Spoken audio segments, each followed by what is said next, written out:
Hello guys, welcome to my channel Angel Raj. Friends, आज की video में हम पढ़ेंगे क्लास 9th की मैथ्स की एनसीईआरटी की बुक का चैप्टर 1, जिसका इंट्रोडक्शन हमने पिछले वीडियो में पढ़ रखा है। आज हम स्टार्ट करेंगे एक्सरसाइज 1.1। तो फ्रेंड्स, इस एक्सरसाइज को सॉल्व करने से पहले जिन्होंने भी मेरा इससे पहले वाला वीडियो इंट्रोडक्शन वाला नहीं देखा है तो वो आप ज़रूर देखें, क्योंकि उस वीडियो में वो सारे कॉन्सेप्ट क्लियर करवा रखे हैं जो इस एक्सरसाइज को सॉल्व करने के लिए इम्पोर्टेंट है। वीडियो का लिंक आपको डिस्क्रिप्शन बॉक्स में मिल जाएगा। तो स्टार्ट करते हैं हमारी एक्सरसाइज 1.1। हमारा फर्स्ट क्वेश्चन है, zero a rational number, can you write it in the form of p upon q where p and q are integers and q is not equals to zero. हमसे पूछा है इस question में कि क्या zero एक rational number है और क्या ज़ीरो को हम p अपॉन q की फॉर्म में लिख सकते हैं जहाँ पे q ज़ीरो नहीं होना चाहिए, यानी डेनोमिनेटर में ज़ीरो नहीं आना चाहिए। तो हम इसको सॉल्व करेंगे। हमें पता है कि ज़ीरो रेशनल नंबर है, तो हम लिखेंगे yes zero is a rational number. और पूछा है कि क्या ज़ीरो को p अपॉन क्यू की फॉर्म में लिख सकते हैं, तो हम लिखेंगे yes we can write zero in the form of p upon q. Guys, हम जो भी रेशनल नंबर्स हैं उनको p अपॉन क्यू की फॉर्म में लिख सकते हैं। तो हम जीरो को भी लिख सकते हैं। Suppose zero upon one is equals to zero. जब इसको सॉल्व करेंगे तो रिजल्ट आएगा ज़ीरो। इसी तरह कोई और भी नंबर हम ले सकते हैं। Suppose zero upon two, than equals में आ जाएगा ज़ीरो। ज़ीरो अपॉन कोई नंबर जैसे सेवन, सेवन लिया हमने तो आंसर आ गया ज़ीरो। इसी तरह से हम कोई माइनस वाली डिजिट भी ले सकते हैं। ज़ीरो अपॉन -5 लेते हैं तो भी रिजल्ट में ज़ीरो ही आता है। हमने देखा जो भी हमारा ज़ीरो था वो p अपॉन क्यू की फॉर्म में लिखा गया है। जैसे ये इसको भी लिख दिया हमने, ये भी ज़ीरो p अपॉन क्यू की फॉर्म में है, ये ज़ीरो भी p अपॉन क्यू की फॉर्म में है। तो हम कह सकते हैं कि हम ज़ीरो को p अपॉन क्यू की फॉर्म में लिख सकते हैं, लेकिन ज़ीरो अपॉन में नहीं आना चाहिए, डेनोमिनेटर में ज़ीरो नहीं है। Yes zero is a rational number जिसको हमने p अपॉन क्यू की फॉर्म में शो कर दिया है। आई होप समझ में आ गया होगा कि किसी भी डिजिट का जब जीरो में डिवाइड करते हैं तो रिज़ल्ट जीरो ही आता है, डेनोमिनेटर में ज़ीरो नहीं है। चलिए बढ़ते हैं नेक्स्ट क्वेश्चन की तरफ। हमारा नेक्स्ट क्वेश्चन है, find 6 rational numbers between 3 and 4। हमें इन दो डिजिट्स के बीच में 6 रेशनल नंबर्स फाइंड करने हैं।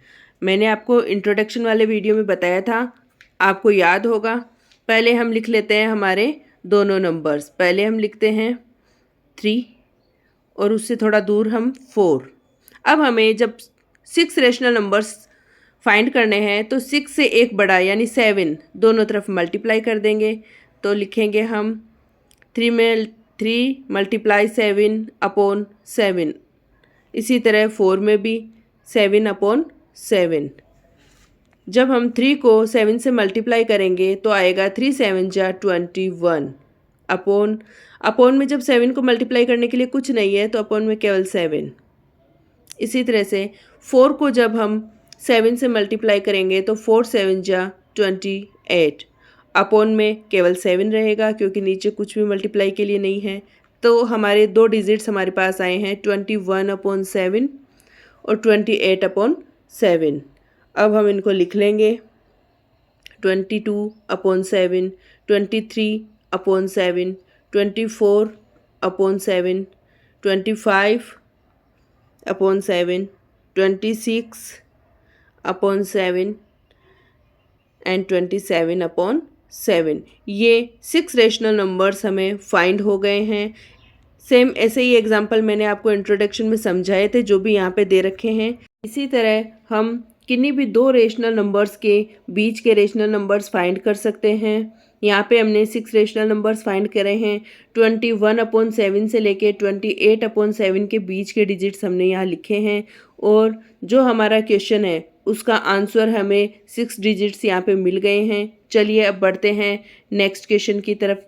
हमारा थर्ड क्वेश्चन है 5 rational numbers between 3 upon 5 and 4 upon 5। यहाँ पे ये जो हमारे रेशनल नंबर्स है वो p अपॉन क्यू की फॉर्म में है, उनके बीच के हमें नंबर्स निकालने हैं। तो पहले हम डिजिट्स लिख लेते हैं हमारी। हम लिखते हैं 3/5, उसी तरह 4/5। अब हमें 5 रेशनल नंबर्स फाइंड करने हैं, तो उनसे एक डिजिट बड़ा यानी 6 दोनों तरफ मल्टीप्लाई करेंगे 6/6 से। इसी तरह इधर भी कर देंगे हम 6/6। अब हम 3 × 6 करेंगे तो आएगा 18/30, 5 6 जा 30। इसी तरह से 4 6 जा 24/30। हमारे पास 2 डिजिट आ गए हैं 18/30 एंड 24/30। हम इन्हें लिख लेते हैं, इनके बीच के नंबर्स 19/30,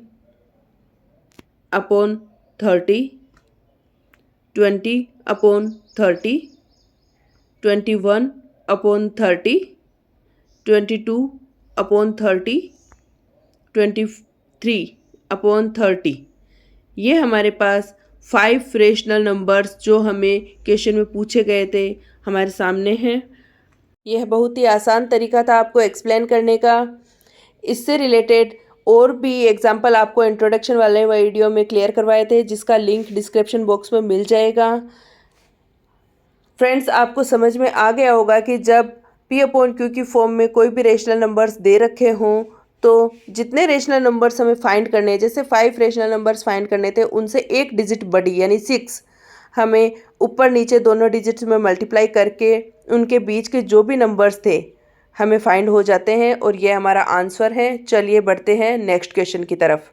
हमारा नेक्स्ट क्वेश्चन है state whether the following statement are true और false, give reason for your answer. ये जो हमें 3 क्वेश्चन दे रखे हैं, इनके हमें बताने हैं कि ये जो भी स्टेटमेंट दे रखा है वो ट्रू है या फॉल्स है, और उसका साथ में रीज़न भी बताना है कि ये फॉल्स है तो क्यों है और ट्रू है तो क्यों है। हम फर्स्ट क्वेश्चन देखते हैं। Every natural number is a whole number. क्या नेचुरल नंबर्स होल नंबर्स होते हैं? तो ये हमारा स्टेटमेंट है ट्रू, क्योंकि हमें पता है कि नेचुरल नंबर्स होल नंबर्स में होते हैं। होल नंबर्स कौन से होते हैं? जो 0 से स्टार्ट होते हैं, और नेचुरल नंबर्स 1 से स्टार्ट होते हैं, 1 2 3 4 5 इन्फिनाइट तक।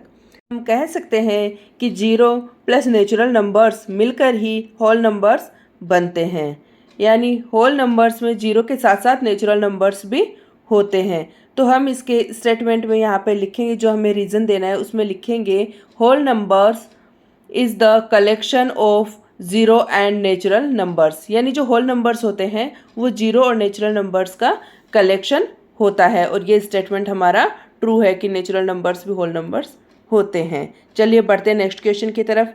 Every integers is a whole numbers. तो ये स्टेटमेंट हमें पूछा है कि इंटीजर्स होल नंबर्स होते हैं क्या? तो ये फॉल्स है। फॉल्स इसलिए है क्योंकि हमें पता है कि इंटीजर्स पॉजिटिव और नेगेटिव दोनों तरह के होते हैं। पॉजिटिव में 1 2 3 4 5 और नेगेटिव में भी -1 -2 -3। और हम जानते हैं कि नेगेटिव इंटीजर्स जो नेगेटिव वैल्यू है वो होल नंबर्स में नहीं आती। पॉजिटिव वाले तो होल नंबर्स में आते हैं, लेकिन जो नेगेटिव वाले हैं वो होल नंबर्स में नहीं आते। तो हम स्टेटमेंट लिखेंगे negative integers are not whole number, यानी जो नेगेटिव इंटीजर्स है वो होल नंबर में नहीं आते, इसलिए यह स्टेटमेंट फॉल्स है। तो चलिए बढ़ते हैं हमारे थर्ड क्वेश्चन की तरफ। थर्ड है every rational number is a whole number. क्या सभी रेशनल नंबर्स होते हैं वो होल नंबर्स होते हैं? तो ये स्टेटमेंट भी होगा फॉल्स, क्योंकि सारे रेशनल नंबर्स होल नंबर्स नहीं हो सकते। क्योंकि हमें पता है रेशनल नंबर्स को लिखा जाता है P/Q की फॉर्म में। फॉर एग्जांपल हम लिखते हैं 2/3, ये रेशनल नंबर्स हैं, लेकिन ये होल नंबर्स नहीं है। इसलिए हम रीज़न देंगे यहाँ पे कि जो भी रेशनल नंबर्स हैं वो rational numbers like 2/3, 4/5, 11/2 are not whole numbers. ये सभी रेशनल नंबर्स तो है लेकिन होल नंबर्स नहीं है, इसलिए ये स्टेटमेंट होता है फॉल्स। इसी के साथ हमारा क्वेश्चन नंबर 4 कंप्लीट होता है। चलिए मिलते हैं नेक्स्ट वीडियो में। Thank you.